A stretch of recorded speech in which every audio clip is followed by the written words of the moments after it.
falę mojego dźwięku i będę ją tak kierował. Każda nacja ma własną narodową impostację. Certo, sa, come stai? Miasto moje, Avni! Jeżeli przyszedłby do mnie Francuz na lekcję, co bym mu powiedział? Impostacja. Mówiłem już wam kiedyś, że głos powstaje w strunach głosowych. Tutaj od jabłka Adama zaczyna się cała historia. Niektórzy śpiewacy wielcy, nawet których znałem, mówili, że tu się zaczyna i tu się kończy. Aczkolwiek trzeba zdawać sobie sprawę, że fala głosowa, która powstaje w strunach głosowych, przez naszą świadomość, umiejętność i technikę, może być jakby skierowana w rejon, w którym będzie odrezonowywać i da nam taki, a nie inny efekt akustyczny. To miejsce, w które odeślemy głos, to jest tak zwana impostacja, czyli in posto, w miejscu. W miejscu, w którym głos zaczyna nam rezonować, dając taki, a nie inny efekt. I teraz możemy sobie wyobrażać, że jak prześledzę falę mojego dźwięku i będę ją tak kierował, stąd, tam, wyżej, wyżej, wyżej, wyżej i z tam i z powrotem, to będzie brzmiało to tak, że mamy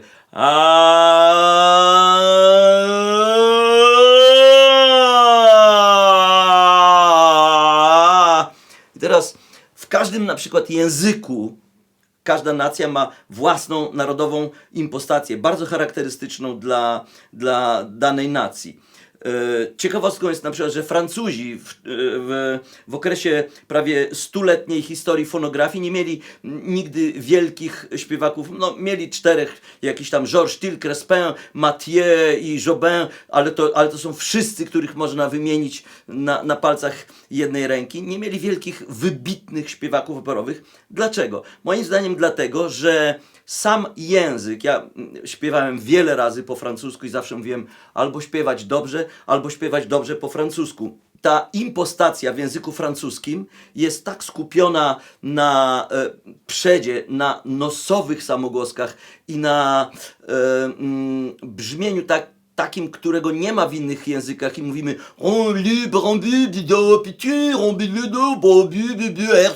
c'est la question supérieure. Czyli możemy sobie wyobrazić, że ten głos brzmi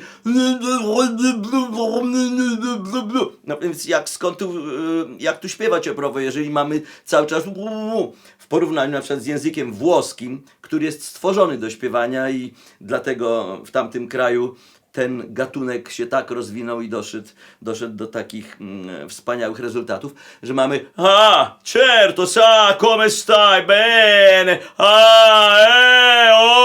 i wszystko otwarte, głos jest naturalnie brzmi w kontekście opery, w kontekście śpiewu. Na przykład Hiszpanie mają bardzo zbliżony rezonans do włoskiego, ale już ta otwarte gardło przenosi się nieco do przodu i my jak zamawiamy 2 piwa w barze, my dos cervezas por favor, dos cervezas, a włoski miał due birre per favor, zupełnie w innym miejscu. Teraz, jeżeli pomyślimy taki British English, też będzie the second,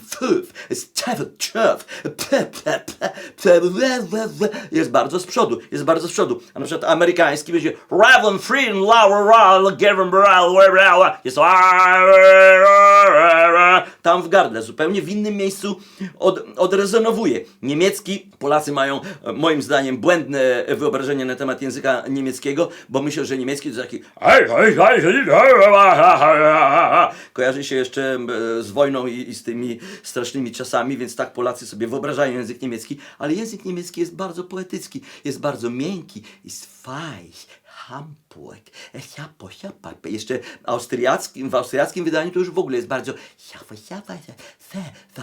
das muss so sein. Jest bardzo miękki i bardzo, bardzo z przodu. Nie ma nic wspólnego z tym więc na przykład rosyjski, który ma Ну чего ты хочешь? Czyli brzmi tu ani po francusku, ani po włosku, gdzieś pomiędzy. Polacy z kolei polski język, tak jak ja mówię, dzień dobry,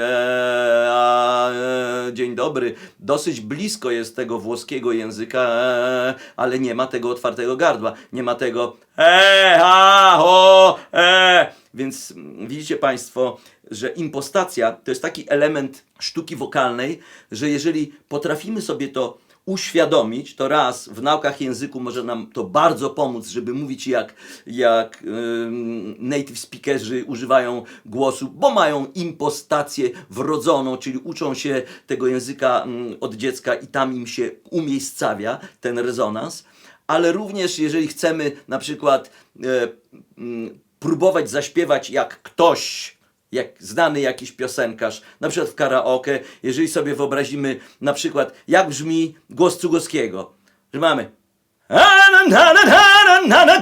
Buenos Aires, osi dawno spać, czyli ten głos ma gdzieś tam trochę taki stęknięcie, trochę gdzieś oparte na nos,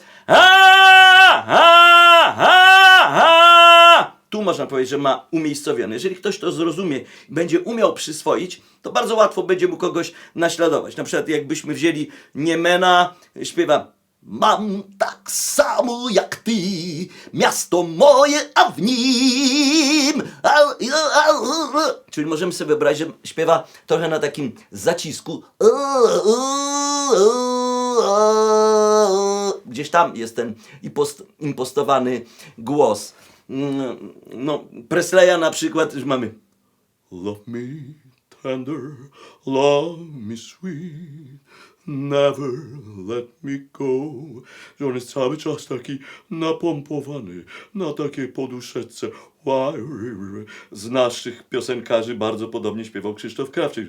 Parostatkiem piękny rejs, dziadek na fali, też powiedzmy był bardzo blisko Presleya. Jeżeli chodzi na przykład o Sinatrę, możesz sobie wyobrazić, że facet śpiewał najprościej, najbardziej naturalnie, że and now let's have a ten, my friend, że ma cały czas taki jakby sobie mówił, oparty na takim najprostszym, najbardziej prymitywnym rezonansie. Więc od tego, gdzie ten głos jest impostowany, czyli w którym miejscu nam odrezonuje, to taki będziemy mieli efekt artystyczny. Jeżeli chodzi o Francuzów, to nie znaczy, że Francuz jest absolutnie skreślony w świecie operowym. Bywają Francuzi, którzy nieźle śpiewają, ale zazwyczaj są to ci z dwujęzycznych rodzin. Że kiedyś opowiadał mi mój przyjaciel, dyrygent Alessandro De Marchi, że ma znajomych, gdzie ojciec jest Niemcem, matka jest Francuską. No jak się ta impostacja rozwija, ale razem z językiem również się rozwija ekspresja i dał taki fajny przykład, że mieli 4-letniego synka i mówi, zaśpiewaj Frère Jacques, no i on zaśpiewał tak, Frère Jacques, rano wstań i tak dalej. On mówi, a zaśpiewaj teraz po niemiecku, Bruder Jakob. Jeżeli przyszedłby do mnie Francuz na lekcję, co bym mu powiedział? Powiedział mu bym, żeby przyjął obywatelstwo włoskie i wtedy byłoby dużo łatwiej śpiewać. Oczywiście można nauczyć każdego, jeżeli ma jakieś ucho, ma jakąś wrażliwość, ma wyobraźnię, idzie za moimi metaforami, próbując je naśladować, że z miejsca umie zrobić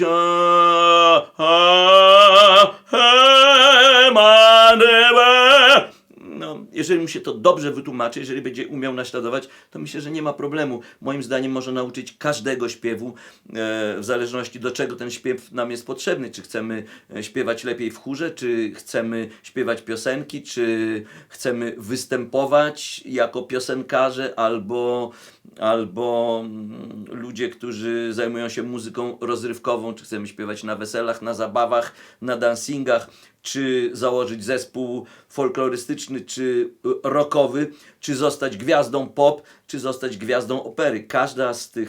Każde z tych światów ma swoją specyfikę i swoje wymagania, które no, jedni mają z natury, inni muszą się tego nauczyć. Jak w danym języku to się zmienia. Na przykład w języku koreańskim, albo japońskim, albo chińskim miałem ucznia Chińczyka, kilku miałem uczniów Chińczyków, którzy mają takie impostacyjne przyzwyczajenia i wypracowane latami mechanizmy, których nie są w stanie przejść, nie są w stanie wymówić R. Jedna fraza wypowiedziana po włosku jest barierą nie do przeskoczenia, a niektórzy mają jakąś tam łatwość i są w stanie, jest wielu wspaniałych śpiewaków operowych chińskich, którzy śpiewają dobrze. Oni mają dosyć ten głos otwarty, ta impostacja jest taka, że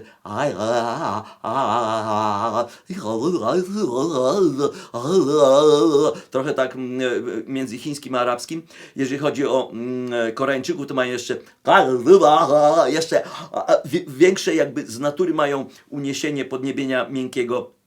I bardzo dużo jest dobrych koreańskich śpiewaków. Japońskich jest mniej przez to, że że edukacja muzyczna i krąg tego wychowania muzycznego i gatunku i całej muzyki jest tak odrębny od tego europejskiego, że też nie mają wybitnych śpiewaków operowych. No, trudno mi nawet teraz analizować to pod kątem impostacji, ale bardzo niewielu jest wielkich, wybitnych i w historii było wielu wybitnych japońskich śpiewaków.